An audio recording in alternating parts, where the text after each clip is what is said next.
Jay was here 10 years ago. For the last 8 years, he and I and the board, other members of the community have been working diligently to try to make things happen.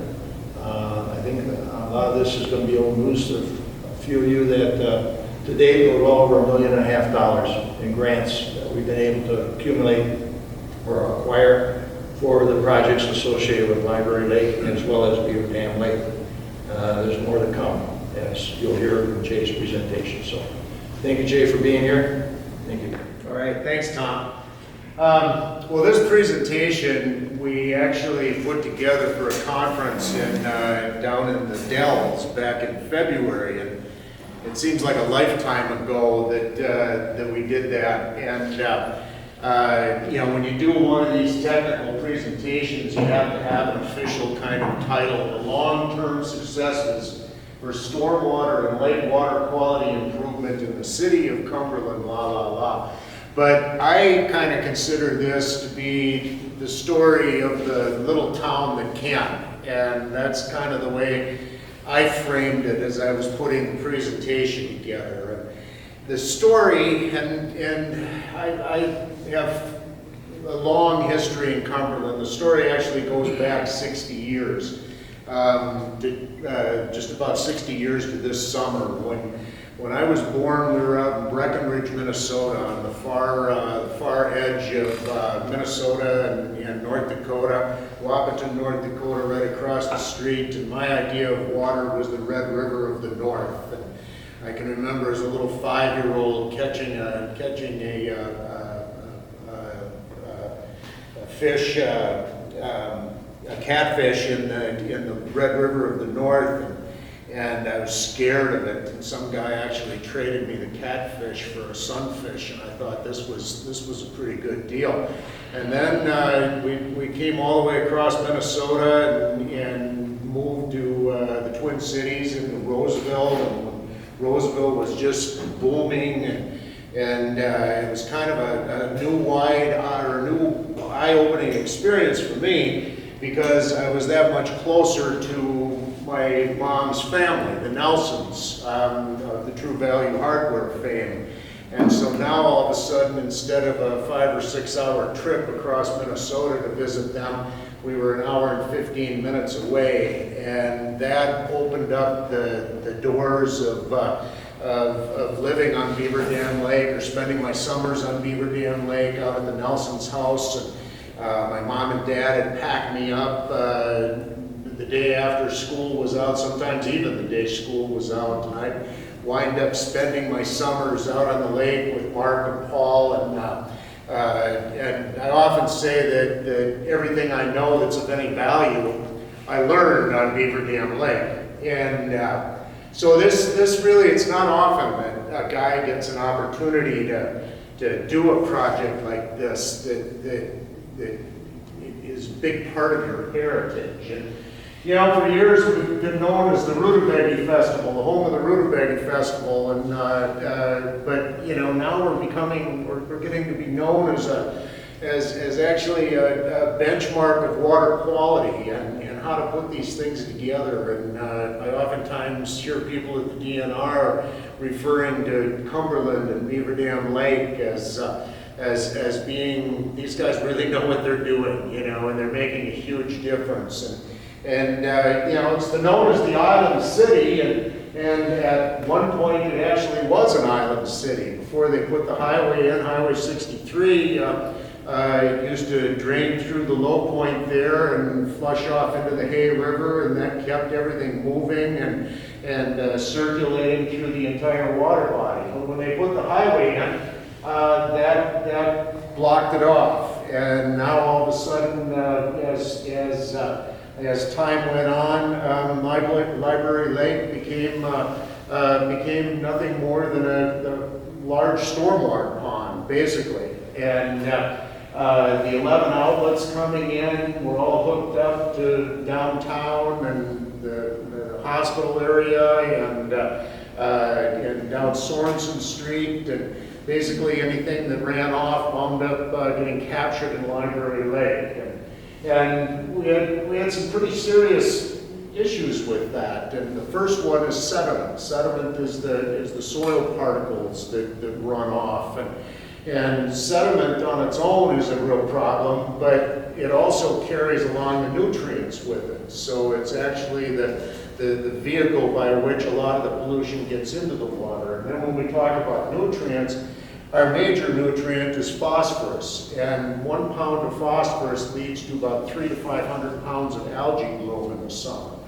So it's a big deal when we start trying to disconnect these things, and that's where a lot of our pollution comes from. But you can only imagine the salt and the sand and all the stuff that's coming down the hill with the traffic, the brake linings, the heavy metals, and all the rest of the stuff that was all making its way into Library Lake. When we first started, it was astounding, the areas of sediment, the buildup of sediment at each one of those 11 outlets.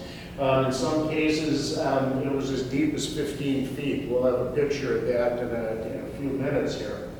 Back in the 60 years ago, 70 years ago, when Library Lake was somewhat virgin, we had a lot of open water in the lake. And then as time went on, 1951, we're starting to see how the impacts of the highway going in, and then by the time that Mark and Paul and I were taking the boat in off the lake to get downtown, and go to the movies and down to the hardware store, it was starting to fill in more and more. But as you look at the course of time, by 2005, the lake is pretty well choked off. And when we look at over the course of time, over the course of those years, we lost about 65% of our open water.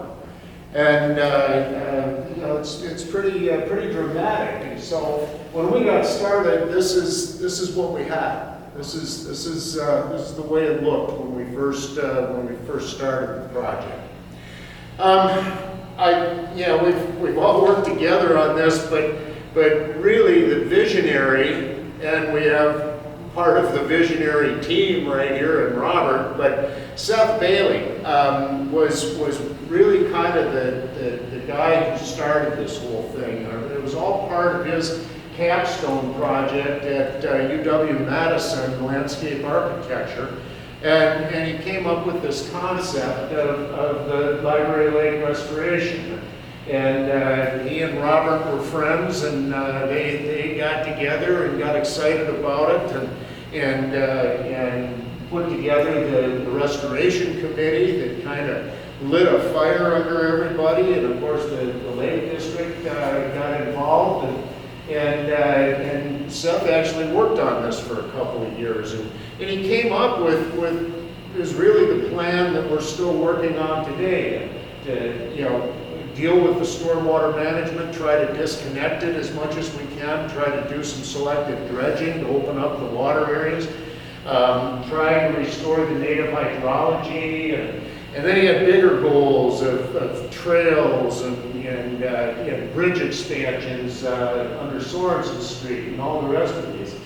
But the first part of it is really where we started, and that's the stormwater end. And when we deal with stormwater, most of the pollution comes in the first flush, the first 1 inch of rainfall. That's where all the pollutants run off. After that, it's the damage is already done. So if we can control the first ½ inch to 1.5 inches of runoff, we can take up to 90–95% of the pollutants out of it. So that was kind of our mission as we were looking at this. And Seth had some great graphics that he put together for his capstone, his vision of the southeast corner of the lake, which we'll talk about here in a little bit.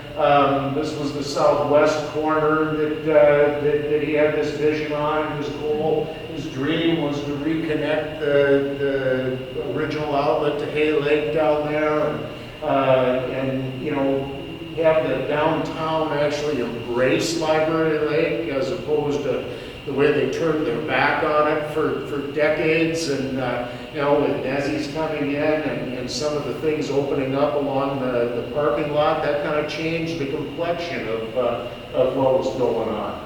And he wanted to truly restore the island city identity by doing the outlet. And he had big dreams of a new bridge going in, and I don't know if we'll ever see that, but this was all part of Seth's dreams. So you have to give Seth a lot of credit, because this whole thing wouldn't even be here if it hadn't been for Seth and Robert cooking it up and getting the enthusiasm and building things and getting it rolling.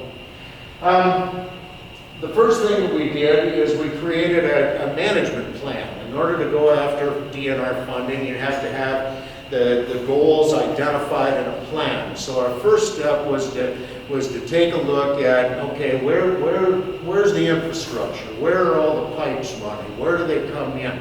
How big of a watershed do they have? What areas are they treating? And then we can get down to the point where we can take a look at the land cover in each one of those.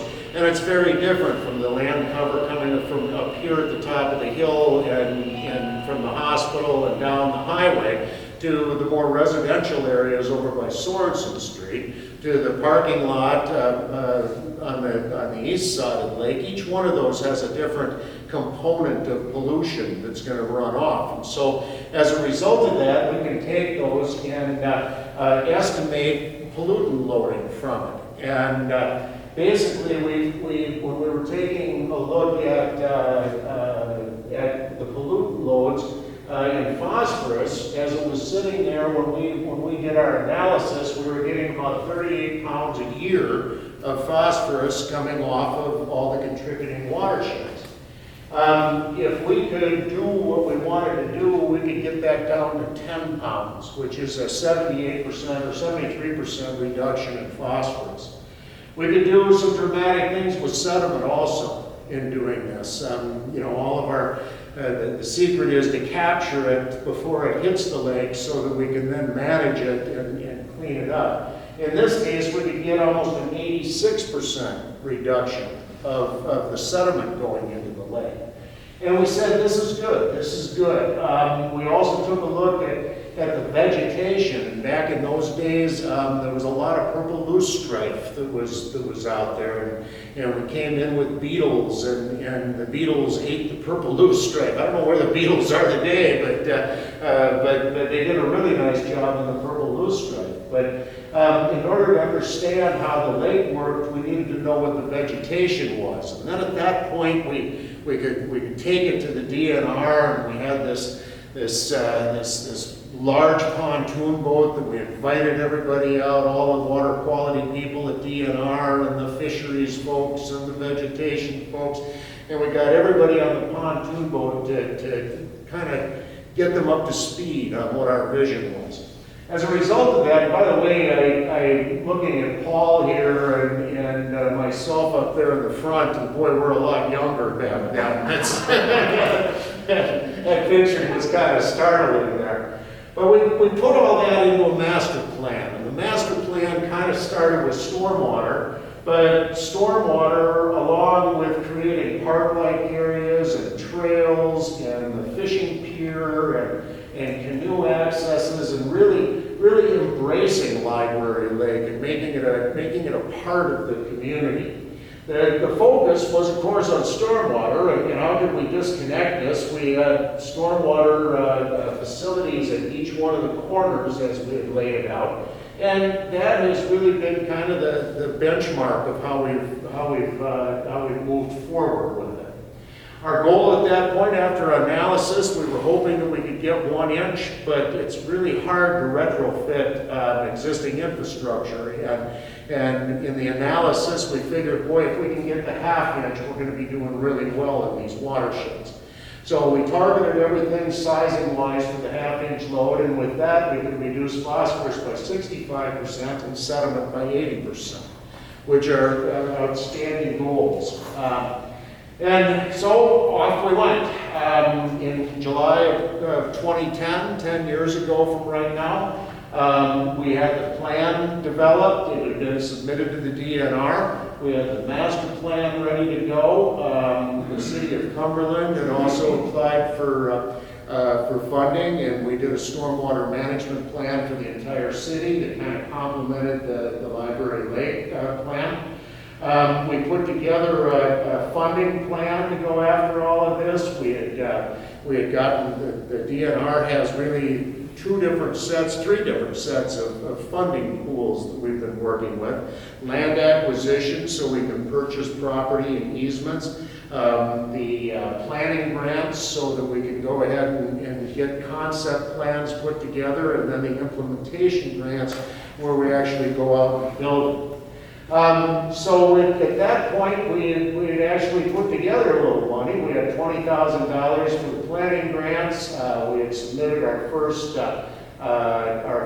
land acquisition grant, and we had submitted our first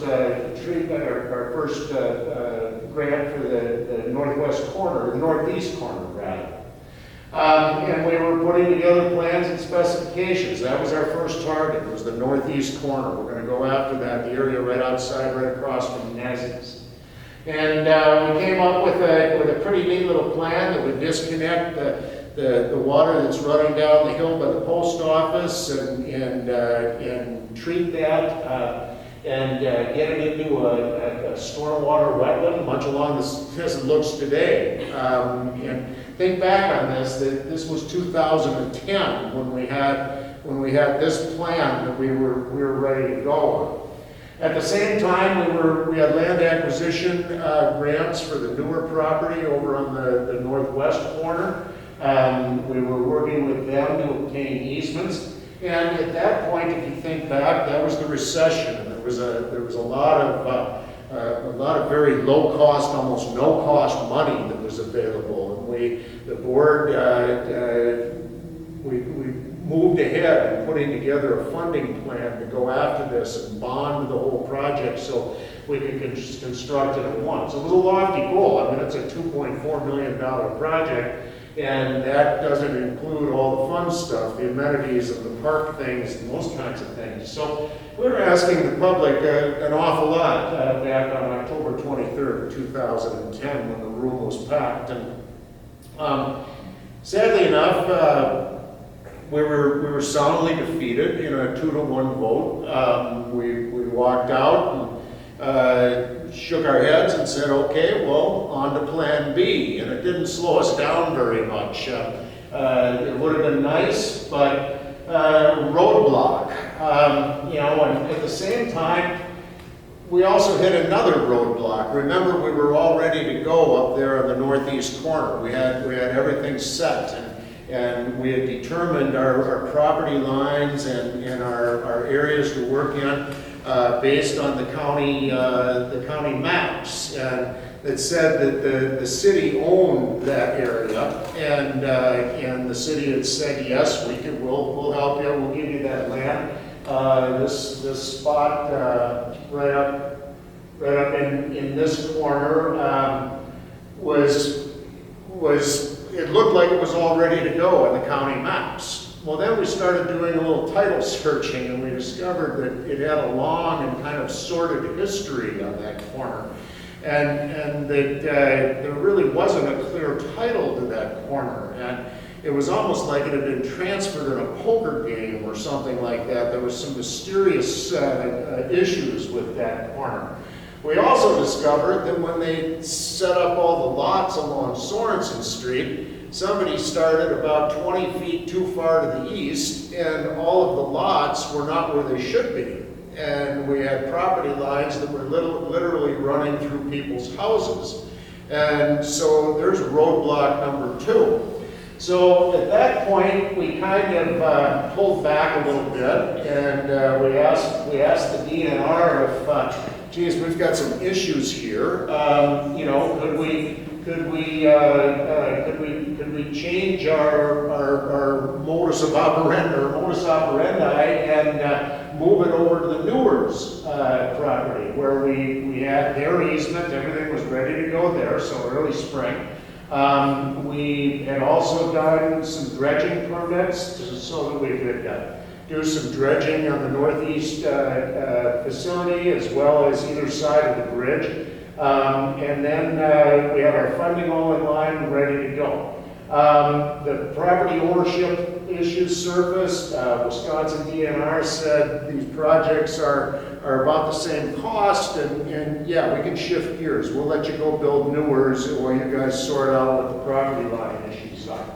At the same time, the city of Cumberland was gaining some momentum, and they were they'd done their stormwater plan. They had some tax increment district funding that was available. They had developed a stormwater utility, which didn't get put in place, but we took it to the point of being ready to go, where it would help pay for the maintenance of these things.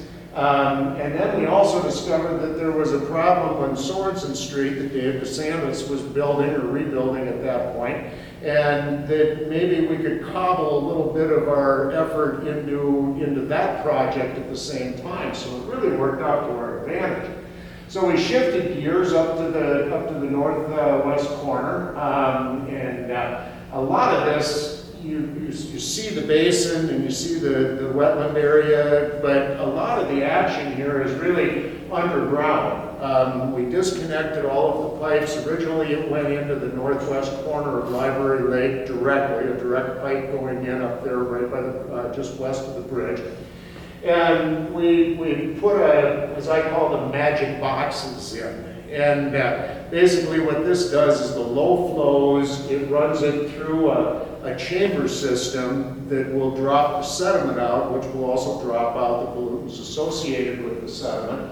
And then we can get in with the vac truck that the city purchased and clean those out. And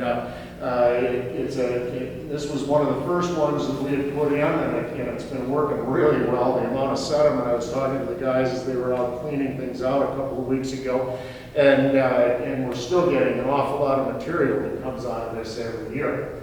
So the pond construction went on. It goes through our pre-treatment system, and then the low flows go out to the wetland treatment area, and then the higher flows bypass and they go back into Library Lake. That's what she looks like today. At the same time, we had the opportunity to, at that point, there was about that much water under the Sorensen Bridge, and we had an opportunity to do a little dredging. This is one of my favorite stories because this is just so Cumberland. We rigged up this jury rig deal with a cable to an old basement wheelbarrow kind of thing that dragged it from the far end of the bridge underneath to scoop all the sediment out, so it would get dumped at the end, and one scoop at a time is what we did with this. It's attached to a cable that goes up to a pulley at the top of the bridge, and then an old Willis Jeep is hauling that cable to help the guys to drag it along as we're pulling the sediment out. So you can see Cousin Paul and Keith Hardy, the Public Works Director, and this was a one scoop at a time kind of deal that eventually we got it out, and Dave could scoop it up and put it in a truck under the watchful eye of the mayor and a few other guys watching the construction going on. And of course, in about a day or so, we had a channel all dug out so we could now get better access to Library Lake. We had a year off here because DNR at that point was redefining how their funding pools were going to work. So we had a bit of a skip in our effort in 2012.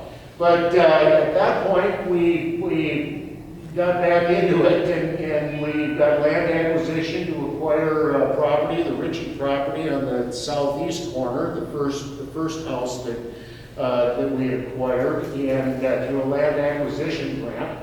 Tom, working diligently, had gone out and negotiated with all the property owners along Sorensen Street, and we had those issues worked out. We had completed the newer facility on the northwest corner. We started taking a look at that point, the high school had built a new football field, and Mosier Field was sitting there without anything going, and we started getting some ideas that, gee whiz, maybe we could disconnect all of downtown and run it through Mosier Field. field. So we started talking about that.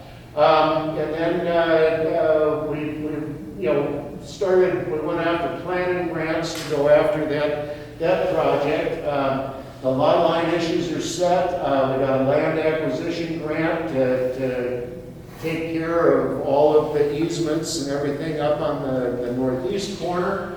We got a planning grant for Motion Field and the southwest treatment area, and went for funding to get things done. So at this point, we've got the northwest corner set to go. We've got land acquisition here where we've taken a building down. We've got a planning grant going for what we've got going there, and we're about ready to start our final plans on the northwest corner. The southwest wetland, the southwest corner of the lake, is probably the dirtiest of all of them.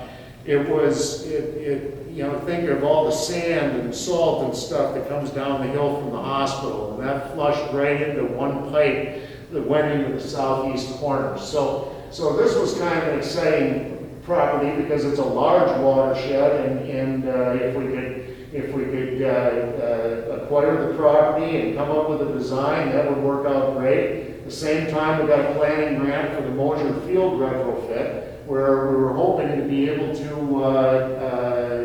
disconnect most of downtown and run it out into a park-like wetland treatment system with an iron-enhanced sand filter before it discharged off into the lake. So we were collecting about 2/3 of the water that falls on the city and treating it in this the pre-treatment area going into a wetland complex, and then the iron sand filter. And basically it's little particles of iron that's mixed with sand, and as they rust, they'll take the phosphorus out. The phosphorus will bond to the iron, and we're getting dramatic results out of this, about 90% removal of phosphorus through this process. So that was a big goal. We had enthusiastic support of the DNR on kind of going after something new and different, and then we would have sent it out to Hunter Street.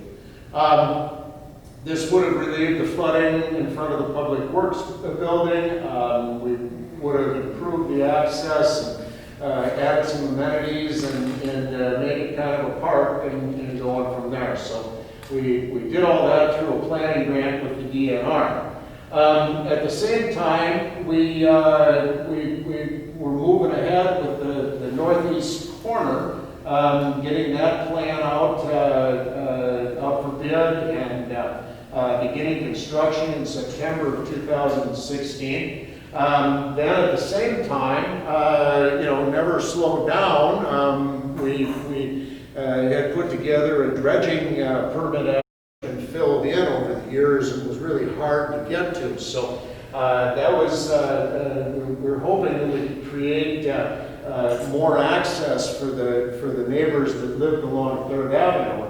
We wound up, I'll never forget, Mike Majeski, my #1 field guy out there just before a blizzard hit, literally pulling our little boat up on the landing there as the snow was coming down after he'd gotten soundings in about the very last minute of the very last day that we could have gotten that put together so that we could move ahead in February and have Erickson's come in and dig that channel out and dredge that area and create an amenity for those folks. At the same time, the city was having some issues up along Lake Street by the bridge, and they were having to replace some sewer and water lines in there, and so we took a look at that, and thanks to the help of Pete Hardy, we were able to, instead of just put a standard street back in, we were able to do some pretty cool things with the stormwater management for future development down in the park area. None of that is in place right now, but we have the plumbing in place in order to make that happen. At the same time, we're once again back asking the DNR for more money, and we've got money to buy the old motorcycle shop, the Whitty property down in the southwest corner. We've been negotiating with the hospital, and they gave us 2 lots right down here to expand the area that were unbuildable for them, but they were perfect as outlets to our facility. We came up with a three-stage plan to first of all, we've got one of those pre-treatment units up at the top end, and then coming into the three-celled system. And I'll talk more about what I see out there in just a second. But this was a pretty cool project. As we were very excited about it as we started designing it. And then, of course, we've still got our northeast corner that we're waiting on. Think back, I mean, this is almost 8 or 9 years we've been waiting to dig into the northwest corner. But there's always something that we have to do first before we can go after those things. And so we started thinking now, how could we get in there and dredge that area out to allow boats to get in and more access for the folks along Sorensen Street. And, dredging is very expensive. And we started, thinking about, well, we could lower the lake, and then, when the lake is lower, we could go in, we could dig that out with a backhoe. And so the little town that can did its thing, volunteers filled up sandbags. We blocked off the bridge of at Sorensen Street. Huge pumps arrived and were loaded on pontoon boats.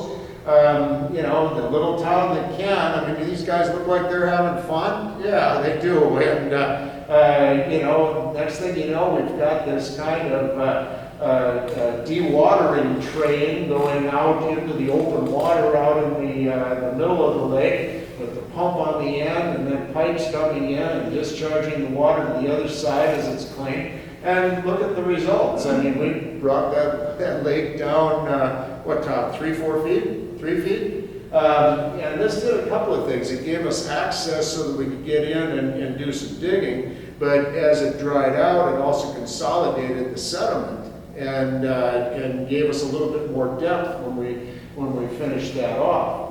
So that's the goal was to get that done before we started construction on the northeast corner. And so Erickson's came in and did the digging there. This is while we had the water down, we also went in and cleaned out around all the outlets. This is the southwest corner that I mentioned earlier, where there was 15 feet of sediment at the end of the pipe. That's quite a distance. That isn't stacked up. That's the sediment coming out as they're cleaning out at the end of the pipe. And then, of course, once we got all that done, we had to break it all down. And volunteer effort. It always amazes me that we can do these things and we can do them as a community, and so much enthusiasm with it. So then, finally, we're ready to start on the northeast corner. And construction starts.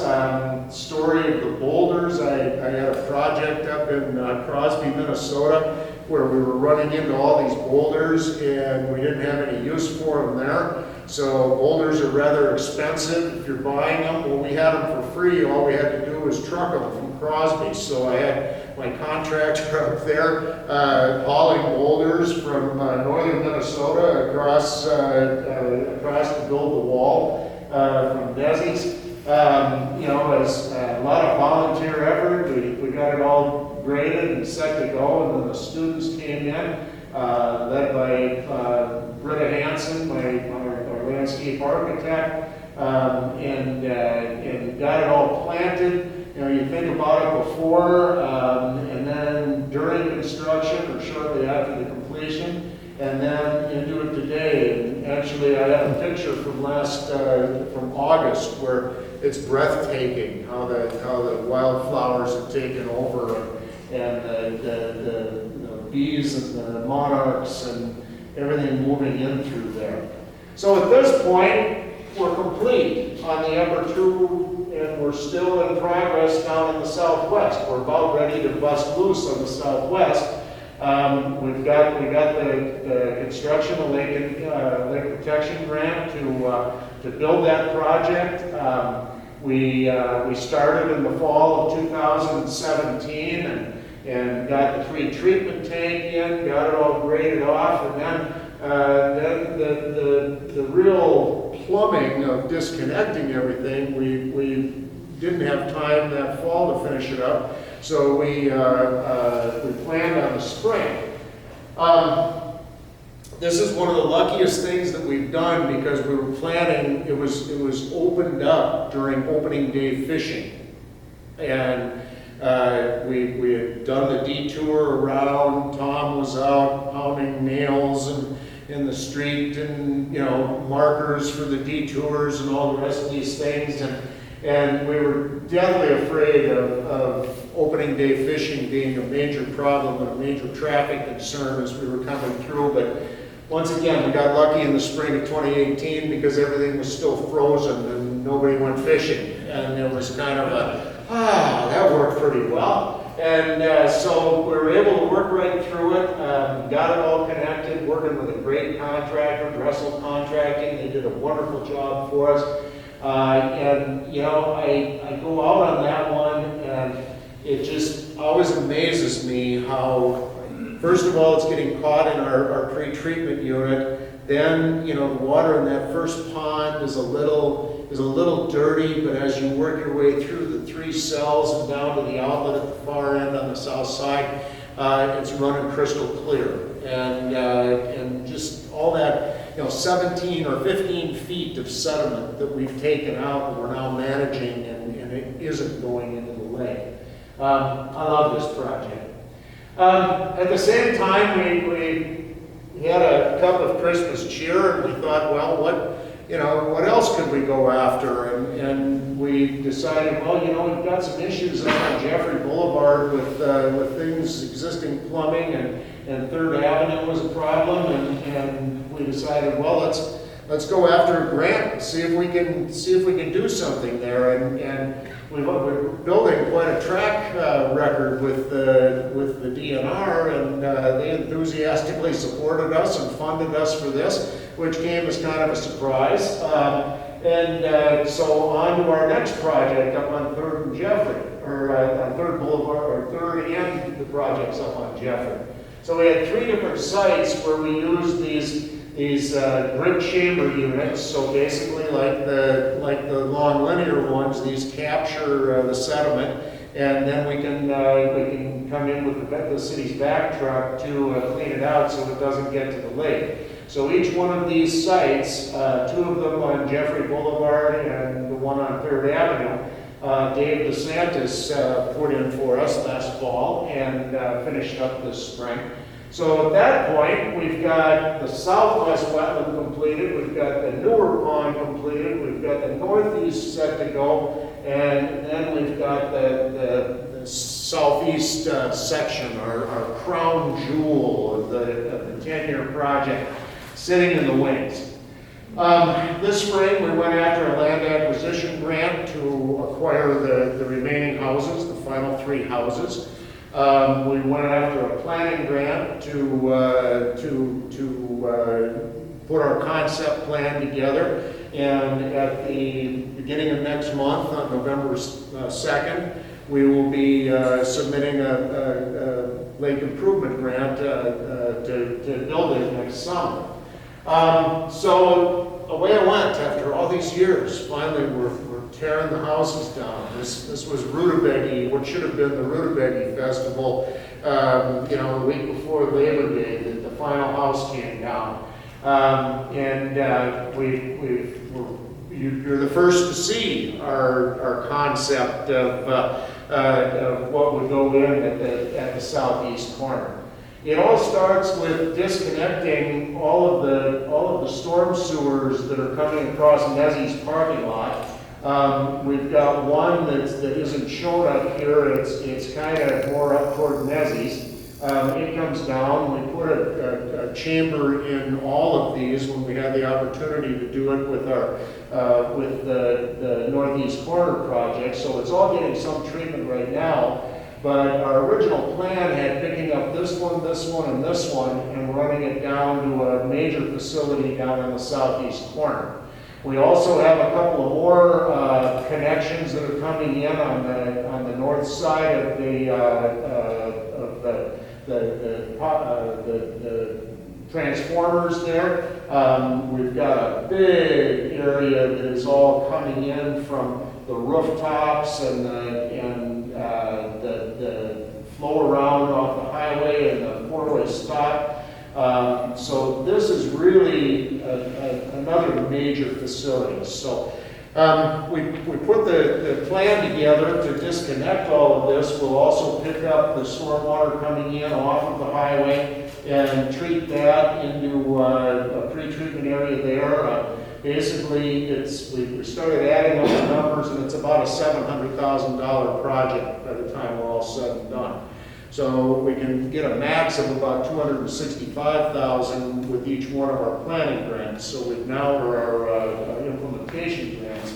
So we've split this into phase one, and the first project that we'll be looking at is getting all the plumbing set here, and then building this large treatment facility that will have a temporary outlet that will be mostly a pond.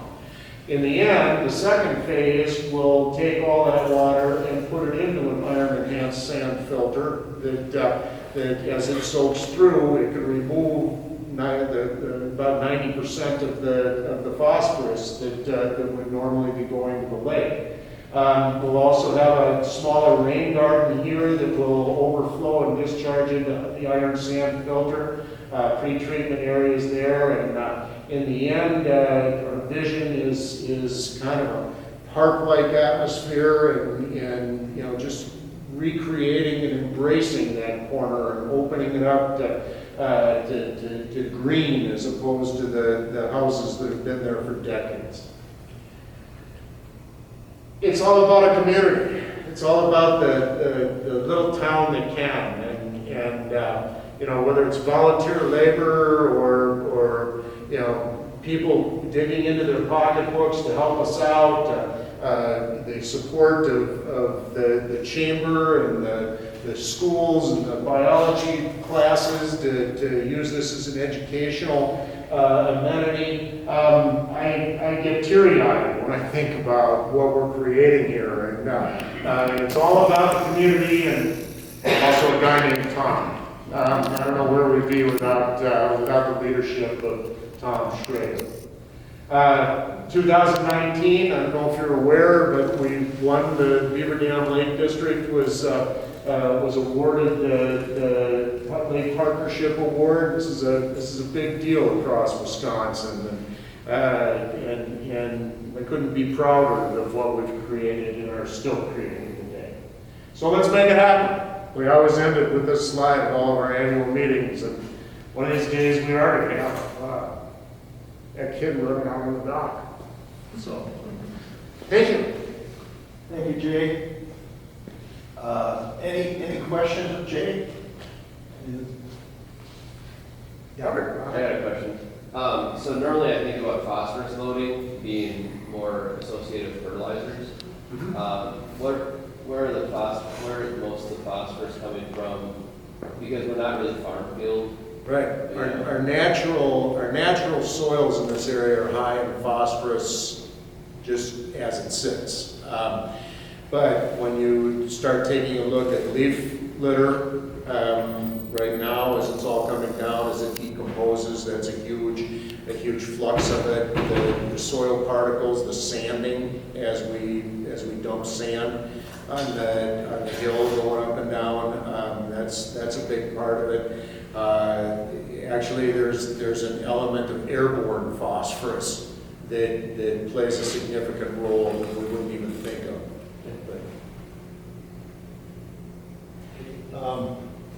Just a couple comments. As Jay said, we're looking at this project being done in 3 phases. The third phase, which involves the idea of trails, walking paths, and amenities that people around the city can use, will follow a path of public input as we approach that time. So maybe about 2 years from now, we'll be hopefully having a better association with people being here with comments and what have you as to what we can do, what they would like to see done with this area, because it will be a focal point of people coming in down that hill every Friday afternoon, all summer. And the comments I've received already about those buildings being down is unbelievable.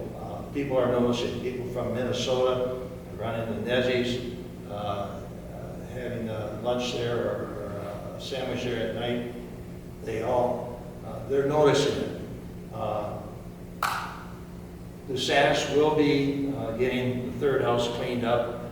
Unfortunately for us, he also had a big contract up there by the Synergy project, where they're building a new Synergy gas station, convenience store. And they've got a December 31st deadline to have that all done and constructed and ready to go. So Dave has been working day and night up there, but he promises that as soon as he can, he will get that cleaned up, and that'll be landscaped. When I say landscaped, just dimensioned so that the water will run off until we get the building, hopefully the ponds next summer. So. And at this point, when we submit the grant next month, we will be at about a 60% design stage. So have a lot of the heavy lifting done in the design, and then it becomes fine tuning from there. And hopefully have the bid out for, or ready to go out if we get funded, of course. Have that ready to go out next summer and be constructing a year from now. So stay tuned. And last week, what, Tuesday or Wednesday, Jay and I had a conversation with Dan Harrington about this project, as well as a separate project, and that's Dredging Library Lake. And I proposed a three-pronged approach to taking sediment and what have you out of that area. And right now, it looks like 2 out of the 3 suggestions are being accepted by Dan Harrington, who is one of the key people involved with permitting to do that. So if we're at all successful down the road, we'll have the permits to do the dredging. Then comes the real task of funding it. Right now, back of the hand calculations, we're looking at $500,000. So anyhow, that's... Which sadly isn't DNR fundable. The monies for dredging aren't available through the Wisconsin DNR, but there are some programs, funding at the federal level that's just been approved and signed into law that will possibly make monies available through the federal government for that type of activity. That will be a whole other project.